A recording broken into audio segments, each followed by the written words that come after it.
Janusz Korczak, judío nacido en Polonia. Era médico, educador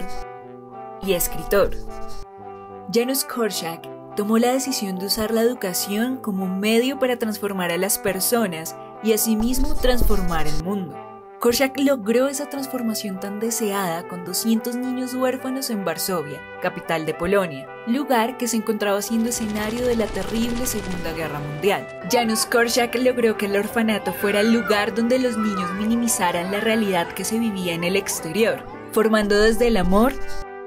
el respeto, la simpatía por el otro, el entendimiento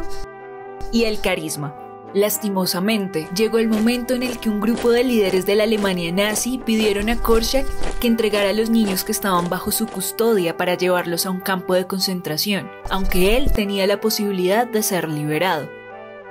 Sin embargo, Korczak, siendo un maestro ejemplar, decidió ir a la cabeza de los 200 niños y marchó con ellos por las calles de Varsovia en camino al tren que los llevó a las cámaras de gas del campo de concentración. Aunque allí acabó la vida de Janusz Korczak y sus niños, su legado perdura hoy en día como inspiración e impulso para innovar y hacer de la educación una herramienta que permita transformar vidas. Los niños tenían funciones legislativas y tenían todo un parlamento, donde tomaban decisiones de la escuela. Korczak no entendía los derechos del niño como un elemento legal formal, en tanto leyes adoptadas por el Estado, sino más bien en un sentido orientado al mundo de la vida, como una regulación de las relaciones sociales basadas en el acuerdo mutuo, principio de gran relevancia que podemos encontrar el día de hoy en la universidad.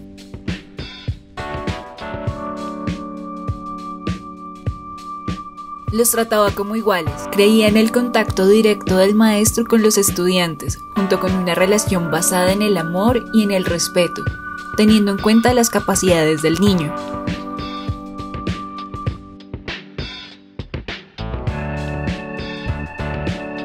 También logró compensar todos los faltantes en la vida de los niños y ocupar un lugar importante en sus vidas, sin dejar vacíos, sino tratando de hacerlos más felices.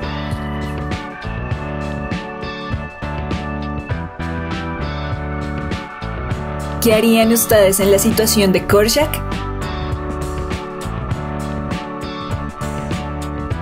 ¿Cuántos de ustedes han realizado una clase pensando en la felicidad de sus estudiantes? ¿O cuántos estudiantes han sido felices en sus clases?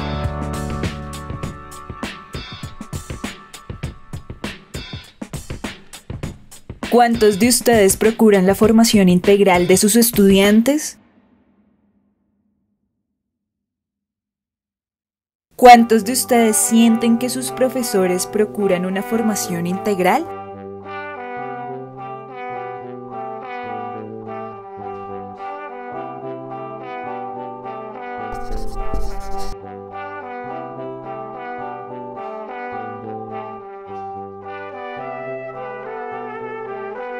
¿Cuál es una de las necesidades educativas que buscamos atender hoy? Hoy estamos desafiados a construir una agenda colaborativa para el desarrollo de una evaluación para el aprendizaje. Por ello, hemos buscado la perspectiva de estudiantes y profesores para que, inspirados en el legado de Janusz Korczak, aportemos entre todos a la construcción de dicha agenda. Respondiendo a la pregunta de cómo transformar la práctica evaluativa, yo creo que en principio una de las cosas más importantes sería como reconocer esa dimensión ética y política que tiene la evaluación. Yo creo que cuando uno constantemente reflexiona sobre su práctica docente, le pregunta a la práctica, cuestiona el conocimiento y es capaz como de tomar distancia de ciertas posturas, se pregunta a uno mismo por qué estoy enseñando lo que estoy enseñando, dónde aprendí lo que estoy enseñando y digamos con qué intención o bajo qué ideas estoy impartiendo ese conocimiento. En esa medida uno deja de emplear la evaluación como un método de pronto de regulación y estandarización de conocimiento. Entonces yo creo que para transformarla, pues en principio sí sería como reconocer esa dimensión ética y política que tiene, reconocerme yo como docente partícipe de ese sistema de relaciones que se establecen con los estudiantes, una línea en la que los dos estamos en igualdad de condiciones y la idea, digamos, es como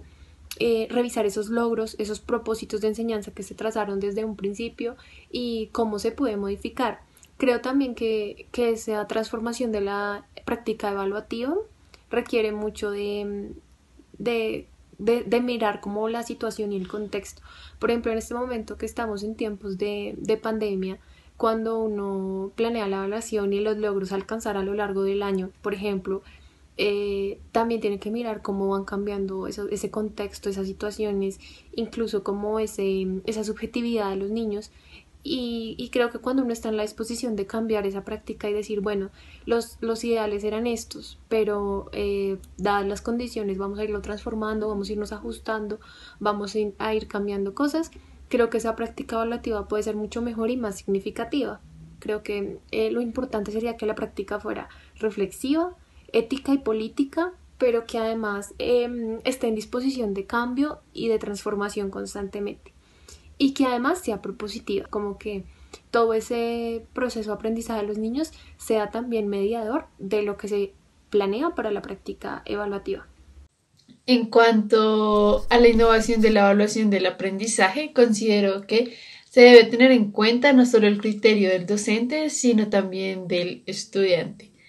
Es decir, que no solo el docente sea el que dé la nota, sea cualitativa o cuantitativa, del alumno, sino que éste también se tenga en cuenta, pero no solo de un modo de autoevaluación, sino que él también evalúe su proceso, cómo se siente, qué siente que está aprendiendo, cómo siente que este aprendizaje le puede servir para algo mucho más allá de presentar una evaluación o adquirir un conocimiento, sino cómo puede seguir proyectando ese aprendizaje en su vida. Yo creo que es muy importante replantearse todos los métodos evaluativos que se han venido dando, ya que la evaluación no debe ser vista como algo malo, sino que al transformarla se vea como todo un proceso de aprendizaje y que te sirve para tu desarrollo, donde incluso tú llegues a disfrutar de la evaluación. En este caso,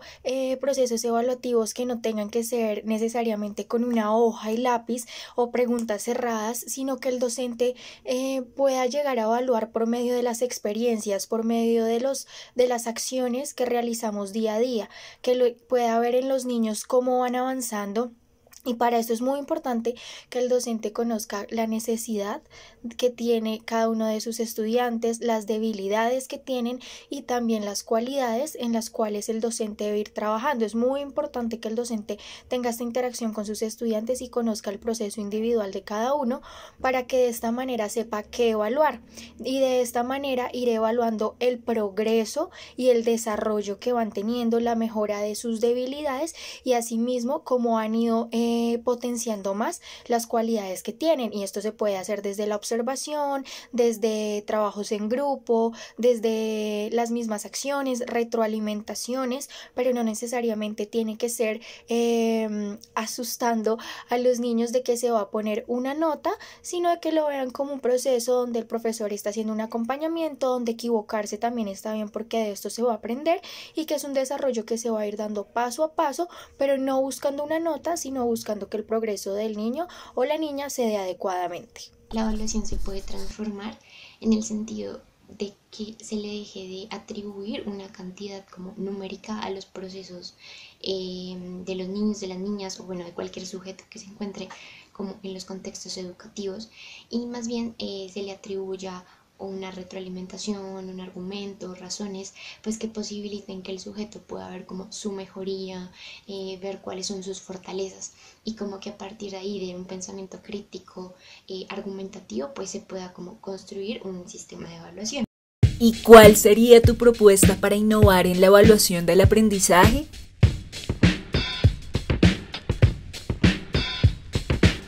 Les damos la bienvenida al quinto foro Korshak, Innovación y Evaluación hacia la Formación Integral.